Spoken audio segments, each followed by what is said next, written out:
Good morning students. आज हम पढ़ेंगे इंटीरियर और exterior angles of a triangle and the relationship between the exterior and interior angles.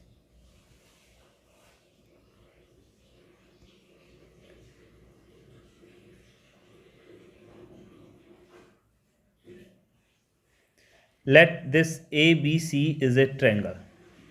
हमारे पास एक ट्रायंगल है ए बी सी जिसमें साइड है ए बी सी एंड सी ए। चलो हम इन एंगल्स को एक नाम दे देते हैं ताकि थोड़ा इजी रहे इनको। ये 1, ये एंगल 2 एंड ये एंगल 3। तो इसके अंदर एंगल 1, एंगल 2 और एंगल 3 जो भी ट्रायंगल के अंदर जो एंगल हैं इनको हम बोलते हैं interior angle of a triangle. Interior angles of a triangle. Exterior कौन से होंगे?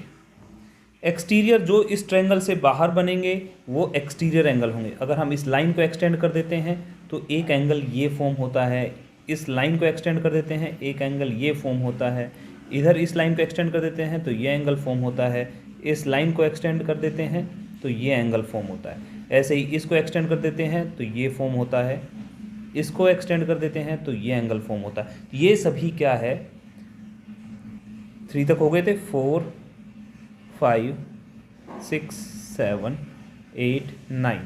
ये सभी कौन कौन से? Angle 4, angle 5, angle 6, angle 7, angle 8 और एंगल 9। ये सभी इसकी साइड को एक्सटेंड करने से बनते हैं। जैसे इस साइड को एक्सटेंड किया, इस साइड को एक्सटेंड किया तो ये एंगल और ये एंगल बने। इस साइड को दोनों तरफ एक्सटेंड किया तो ये एंगल और ये एंगल बने। इन सब को बोलते हैं exterior angle, exterior angles of a triangle. तो ये सभी एक्सटीरियर एंगल्स होते हैं और इंटीरियर एंगल के बारे में मैंने बता दिया है। एक ट्रायंगल है ए बी सी, ये एंगल 1 है, ये एंगल 2 है और ये एंगल 3 है।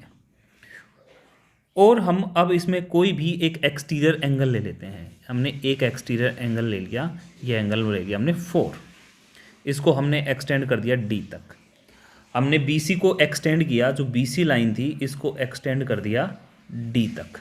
और जो ये एंगल है ये एंगल 4 है। यानी हमें इंटीरियर और एक्सटीरियर एंगल यानी एंगल 1, 2, एंगल 3, एंगल 4 के बीच में रिलेशनशिप बताना है कि इनके बीच में क्या रिलेशनशिप है। सेम अदर्स जो भी इधर इसको एक्सटेंड करेंगे, बाकी अदर लाइंस को जो एक्सटेंड करने के बाद आएगा वो भी सेम इसी तरह का रिलेशनशिप होगा। यानी एक्सटीरियर एंगल हमने एक के साथ प्रूव कर दिया, उसी तरह का दूसरों के साथ। अगर हम इस एंगल को देखते हैं, एंगल 4 को, अगर हम एंगल 4 को देखते हैं तो इसके ये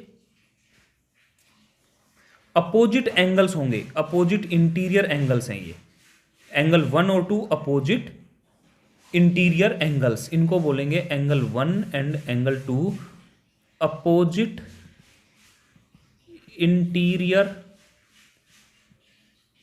एंगल्स ऑफ एंगल 4। एंगल 4 के अपोजिट इंटीरियर एंगल्स हैं। और अगर हम एंगल 3 की बात करते हैं, अगर हम एंगल 3 की बात करते हैं तो ये एंगल 4 के साथ हम कहेंगे कि ये एडजेसेंट एंगल है।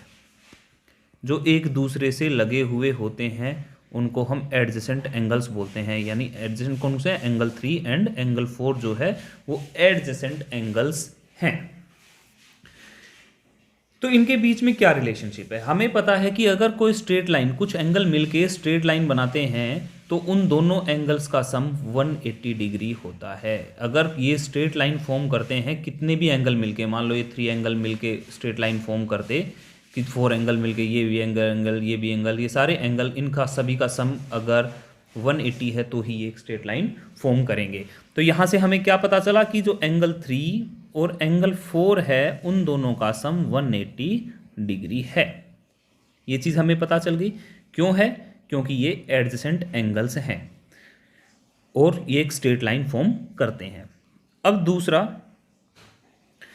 हमें पता है कि एंगल 1, एंगल 2 और एंगल जो 3 है इनका सम भी 180 डिग्री होता है।